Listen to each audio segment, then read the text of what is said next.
اب کیا بج گیا؟ کہنے لگا 4 بج گئے. فرمانے لگے بج گئے نا 4. کہنے لگا جی آپ نے گھڑی گھما جو دی ہے. فرمانے لگے اللہ بھی جب چاہے تو ستارے گھما دیتا ہے, اللہ بھی ستارے گھما دیتا ہے بارش. کہنے لگا جی وہ تو ٹھیک ہے پر مہینہ نہیں ہو سکتی. اڑا ہوا بندہ, اس کا کوئی علاج ہے جو اڑ جو جائے. اس کے لیے قرآن کہتا ہے وَإِذَا خَاطَبَهُمُ الْجَاهِلُونَ قَالُوا سَلَامًا. اسے سلوٹ کرو دور سے, اسے کو تو جان اور تیرا. کہنے لگا جی ہو نہیں سکتی پورا مہینہ. فرمانے لگے یار تو جا اپنا کام کر. وہ شخص کہتا ہے میں نے دروازہ کھولا اعلیٰ حضرت کا, کمرے سے باہر نکلا تو تیز بارش ہو رہی. واپس آیا تو میں نے کہا احمد رضا یہ عقیدہ کہاں سے لیا ہے؟ فرمایا دروازہ مصطفیٰ سے لیا ہے صلی اللہ علیہ وسلم. تو یاد رکھیں کہ اللہ کو منانا چاہیے, استغفار کرنا چاہیے. اس کی برکات. حضرت موسیٰ ساری قوم کو لے کے نکل گئے. آؤ بھائی میدان میں اللہ کی بارگاہ میں استغفار کریں اور بارش کا سوال کریں, بارش مانگے. جب باہر نکلے دیر تک دعائیں ہوتی رہیں تو حضرت موسیٰ علیہ السلام کو رب کریم نے وحی فرمائی کہ موسیٰ آپ کی قوم میں نے ایک شخص ہے جس کو 40 سال ہو گئے نافرمانی کرتے, اس نے رب سے صلح نہیں کی. کتنے لوگ ہیں؟ ایک. اور 40 سال سے وہ نافرمان ہے, اس کو مجمع سے نکال دو بارش ہو جائے.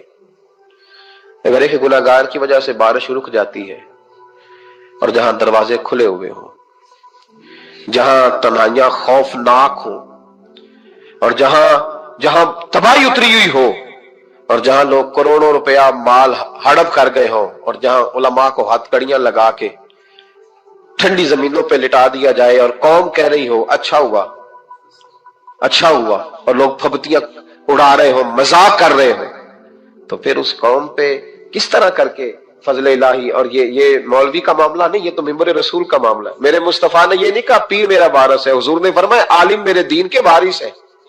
ہاں حضور نے فرمایا جس نے عالم کے چہرے کا دیدار کیا سمجھے میں نے اپنے نبی کی زیارت کی ہے. لیکن یہاں تو خیر یہ عنوان نہیں, ورنہ میں اس پر جاتا ہے. تو کہا ایک بندہ ہے 40 سال سے اللہ کی نافرمانی کر رہا, وہ اگر نکل جائے تو بارش ہو جائے گی. حضرت موسیٰ نے اعلان کر دیا بھی ایک شخص ہے, وہ اگر نکل جائے تو بارش ہو جائے گی. پتہ تو ہوتا ہے نا سب کو, مجھے بھی پتہ ہے کہ میں اندر سے کیسا ہوں, اور آپ کو بھی خبر تو ہوتی ہے نا جی.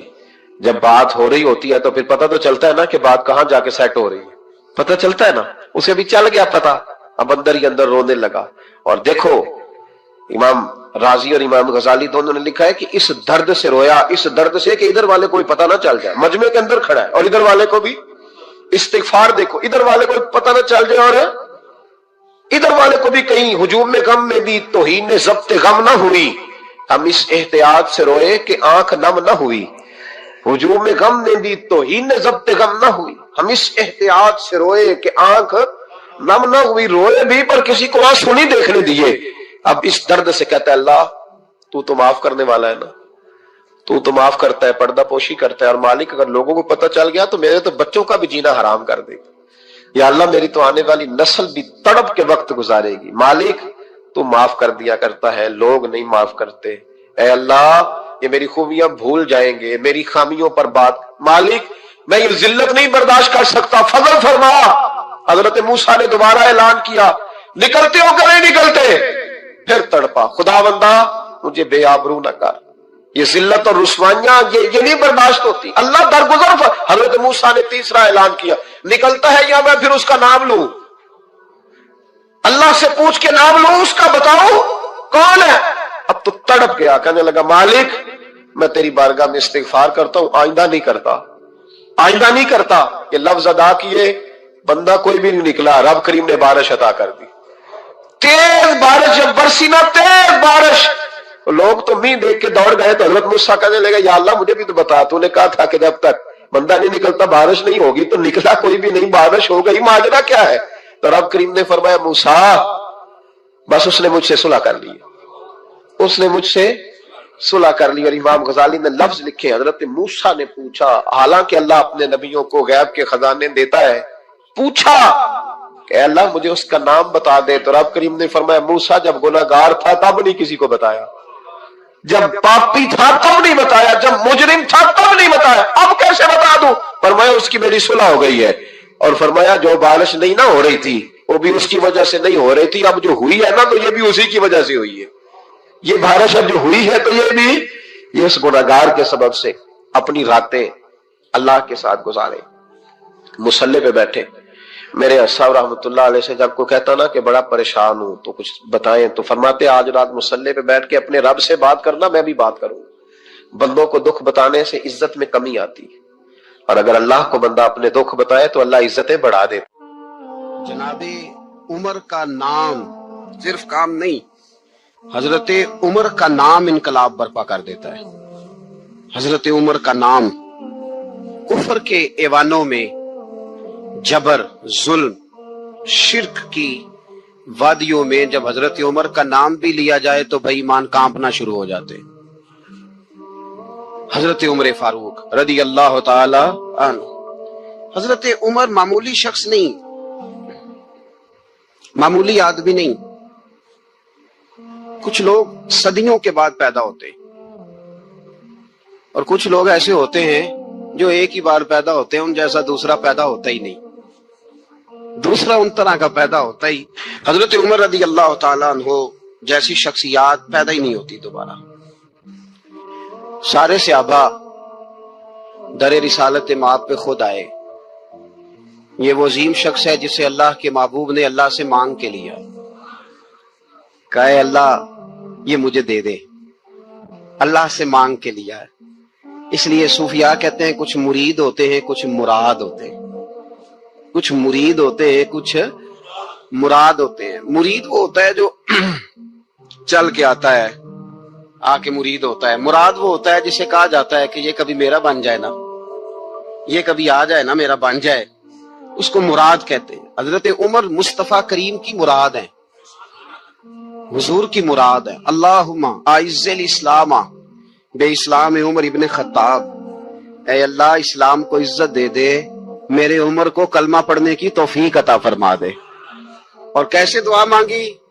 او یار حضرت عمر کی تو اس فضیلت کا کوئی جواب نہیں دے سکتا. میرے رسول پاک علیہ السلام سب کے لیے دعا مانگتے ہیں نا، حضور کی دعا عام ہے، لیکن مصطفیٰ کریم نے کعبے کا غلاف تھام لیا اور غلاف کعبہ کو حضور نے سینے سے لپٹایا اور سینے سے چمٹا کے کہا اللہ میں نے تو کبھی سوال ہی زیادہ نہیں کیے، میں کرنے آیا ہوں، مجھے عمر دے دے، عمر دے دے. حضور نے مانگ کے لیا.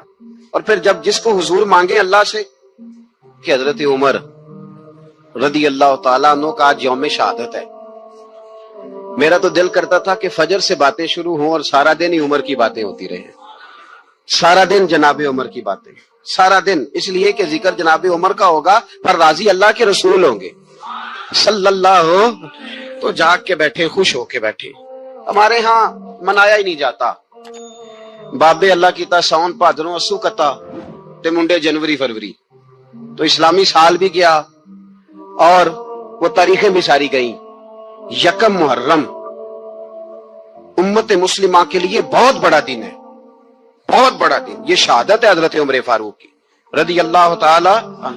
یہاں چھوٹی چھوٹی باتوں پہ گورنمنٹ چھٹی کرتی پھرتی ہے، چھوٹی چھوٹی باتوں. الیکشن ہو گیا تو چھٹی، فلاں جگہ پہ تھوڑا سا کسی نے خبر دے دی کہ کوئی پریشانی ہے تو چھٹی، فلاں جگہ یہ ہو گیا تو چھٹی. یہاں تک کہ فلاں وزیر صاحب فلاں علاقے میں آئیں گے تو سارے علاقے کو چھٹی. اور اب تو اس سے بڑا حال ہونے لگا ہے. اگر جن لوگوں کی سندھ میں حکومت ہے ان کے لیڈر کا دن آیا تو اس دن چھٹی، اور جن کی پنجاب میں حکومت ہے ان کا دن آیا تو چھٹی. ہمارا مطالبہ ہے حکومت پاکستان سے، اگر سر اٹھا کے جینا چاہتے ہو تو یکم محرم کو چھٹی کیا کرو. اگر سر اٹھا کے جینا چاہتے ہو تو یکم محرم کو چھٹی کرو جناب عمر کے دن. اور ملت کے جوانوں کو بتاؤ کہ اگر عزت کی زندگی جینا چاہتے ہو تو اس طرح جیو جس طرح فاروق اعظم جی کے گئے. عزت اور وقار کی زندگی. جمہوریت حضرت عمر سے سیکھنی پڑے گی، حکومت کرنے کے طریقے حضرت عمر سے. رعایا کو سیکھنا پڑے گا کہ امیر کس طرح بنایا جاتا ہے اور امیر کس طرح کے ہوتے ہیں. یہاں لوگ ہمیں یورپ کی مثالیں دیتے ہیں، لوگ یہاں ہمیں آ کر کے امریکہ کی مثالیں، انہیں کیا پتا حکومت کیا ہوتی ہے. وہ کہتے ہیں جی وہ سائیکل پہ جاتا ہے ان کا حکمران. میں نے کہا وہ سائیکل پہ جاتا ہے؟ میرے عمر فاروق مدینے سے مکے گئے تھے تو پیدل ہی حج کرنے چلے گئے، پیدل ہی. اور جناب عمر فاروق رضی اللہ تعالیٰ عنہ عید کی نماز پڑھانے گئے. عید کی نماز عمر خطبہ عید دینے گئے. اور اس زمانے میں کون سا غریب ہے جو ننگے پاؤں جاتا ہو؟ کون سا غریب ہے جو مسجد ننگے پاؤں جاتا ہو؟ لوگوں نے تو 3 قسم کی چپلیں رکھی ہوئی ہیں. ایک مسجد جانے کی علیحدہ ہے، گھر پہننے کی علیحدہ ہے، شادی بیاہ پہ جانے کی چپل علیحدہ ہے. حضرت عمر فاروق رضی اللہ تعالیٰ عنہ نکلے عید کا خطبہ دینے کے لیے، تو بیوی سے کہنے لگے جوتا. اس نے کہا صاحب اتنی دفعہ ٹوٹا ہے، اب گانٹھا نہیں جا سکتا، اتنی دفعہ ٹوٹا ہے کہ اب دوبارہ پیمند نہیں لگ سکتے. تو حضرت عمر کہنے لگے چل کوئی حرج نہیں ہے، بغیر جوتے کے ننگے پیر ہی چلتے ہیں، کوئی حرج نہیں. تو کہنے لگے لوگ کیا کہیں گے؟ فرمایا چپ کر. لوگ جس دن عمر نے یہ دیکھ لیا نا لوگ اس کے بارے میں کیا کہتے ہیں، اس دن عمر نہیں رہے گا. تو کہا پھر آپ کا نظریہ کیا ہے؟ فرمایا میرا نظریہ یہ ہے کہ رب رسول میرے بارے میں کیا کہتے ہیں. لوگوں کا کیا ہے؟ لوگ کل کسی کے بارے میں کچھ کہتے ہیں اور پرسوں کچھ کہتے ہیں. میرا نظریہ یہ ہے کہ رب رسول میرے بارے میں ننگے پیر عمر جا رہے ہیں. کون جی؟ میں بڑا ماڑا. اچھا جناب، کیا غربت ہے؟ 10 قسم کے جوڑے لٹکے ہوئے ہیں کمرے میں، اور پہننے کی فرصت نہیں. سویرے کیا پہننا ہے، شام کیا پہننا ہے، 15 سوٹ کٹھے استری ہو کے لانڈری والا بھیج رہا ہے، اور تو غریب ہے. تو بہت بڑا غریب ہے. اس لیے کہ غربت پیسوں کی وجہ سے نہیں ہوتی، غربت تو دل کی ہوتی ہے. تو واقعی بڑا غریب ہے، اور تو غریب ہی رہے گا. امیر تو عمر فاروق تھے جو ننگے پاؤں چلے گئے عید کی نماز پڑھانے. تو رستے میں جو ملا کہنے لگا عمر جوتا تو پہن لو. فرمایا تمہیں عمر کا جوتا نہ پہننے کا نقص تو نظر آیا ہے؟ کوئی حرج نہیں. اگر عمر کو کبھی بتانا ہوا تو وہ والا نقص بتانا جو عمر کی سیرت میں پیدا ہو، کردار میں پیدا ہو، وہ والا نقص بتانا. یہ چھوڑو جوتے آتے جاتے رہتے. ننگے پاؤں گئے، پاؤں دھوئے، نماز پڑھائی، لوٹ آئے. او بھائی یہاں تو ہمارا بناؤ سنگار اترنا، جتنی توجہ کپڑوں کی طرف ہے اتنی توجہ کبھی ہماری علم کی طرف ہوتی نا. جتنا ذوق شوق ہمارا بناؤ سنگار کی جانب ہے، اتنا بناؤ سنگار کبھی ہمارا اخلاقیات کی جانب ہوتا تو معاملات بڑی حد تک سنورے ہوئے ہوتے. حضرت سیدنا فاروق اعظم رضی اللہ تعالی اپنی زندگی کو ترتیب دیا. ایک دن بھی خلافت نہیں مانگی اللہ سے. حضرت عوف بن مالک اشجعی ایک صحابی ہیں. حضرت عوف بن مالک رضی اللہ تعالیٰ عنہ فرماتے ہیں کہ جناب ابو بکر صدیق کا زمانہ تھا تو میں نے خواب دیکھا. میں نے خواب میں جناب عمر کو دیکھا، اور میں نے دیکھا کہ کوئی کہنے والا کہہ رہا ہے کہ عمر وہ ہے کہ اللہ کے رستے میں کوئی اسے جتنا مرضی برا بھلا کہے یہ پرواہ نہیں کرتا. کس کے رستے میں؟ بولے سارے. اس کا مطلب ہے اللہ کے رستے میں لوگ برا بھلا بھی. قرآن مجید نے کہا وَلَا يَخَافُونَ لَوْمَةَ لَائِمٍ. کچھ لوگ ایسے ہیں جو برا بھلا کہنے والوں کی پرواہ نہیں کرتے. آپ یقین کریں اگر پرواہ شروع ہو جائے نا تو دین کا کام ختم ہو جائے. نہ کوئی تقریر کرے، نہ کوئی تدریس کرے، نہ کوئی پیری مریدی کرے، ختم ہو جائے. اگر باتوں کی پرواہ ہو، لیکن وہ پرواہ. حضرت عوف بن مالک اشجعی کہتے ہیں میں نے خواب میں دیکھا کہ عمر وہ ہے جو کسی کی پرواہ، اور دوسری بات میں نے یہ دیکھی کہ عمر خلیفہ بنے گا، اور تیسری بات میں نے خواب میں یہ دیکھی کہ عمر شہید بھی کیا جائے گا، عمر شہید بھی ہوگا. یہ میں نے 3 باتیں خواب میں دیکھی. فرماتے ہیں میں نے آ کے خواب حضرت ابو بکر صدیق کو سنائی. وہ خلیفہ تھے. وہ کہنے لگے ٹھہر جا، میں عمر کو بلاتا ہوں، اس کے سامنے دوبارہ سنانا. اس کے سامنے. فرماتے ہیں میں نے بلایا حضرت عمر فاروق کو، آ کے بیٹھے. خواب شروع ہوا کہ ایک بات تو میں نے یہ دیکھی کہ آپ ملامت کرنے والے کی پرواہ نہیں کرتے. دوسرا آپ خلیفہ بنے گے. جناب عمر کہنے لگے چپ کر، ابو بکر کے سامنے ہی کہہ رہا ہے، چپ کر، خلیفہ کے سامنے ہی کہہ رہا ہے. تو ابو بکر صدیق کہنے لگے عمر اسے کہنے دو، مجھے لگتا ہے رب کی رضا یہی ہے کہ میرے بعد اگر مصطفیٰ کا منبر ملے تو عمر کو ملے. اسے کہنے دو. یار یہاں تو لوگ ڈینگے مارتے ہیں، یہاں تو لوگ دعوے کرتے ہیں میرے سامنے فلانے کو بھی بٹھاؤ، فلانے کو بھی بٹھاؤ، اس کو کیا پتا، اس کو کیا پتا. یہ تو بڑکے مارنے کا دور ہے. حضرت عمر رضی اللہ تعالیٰ عنہ کو تیسری بات کہی. حضرت عوف بن مالک نے کہا اب شہید کیے جائیں گے، میں نے خواب دیکھی ہے. نیک لوگوں کے خواب بڑی حد تک سچے ہوتے ہیں. کہا میں نے خواب دیکھی ہے. تو حضرت عمر کہنے لگے شہید تو دلیر لوگ ہوتے ہیں، شہید تو دلیر، جسے سارا زمانہ دلیر کہہ رہا ہے وہ اپنے بارے میں کیا کہہ رہا ہے؟ کہتے ہیں شہید تو دلیر، میں تو کاہل سا آدمی ہوں، سست آدمی ہوں، میں تو اتنا کام ہی نہیں کرتا. تو یہ خواب تو نے جو دیکھا ہے نا پھر سے دیکھنا. تو ابو بکر صدیق فرمانے لگے عاجزی نہ کر، انکساری نہ کر، تو جو کہہ رہا ہے ٹھیک کہہ رہا ہے، لیکن مجھے سن کے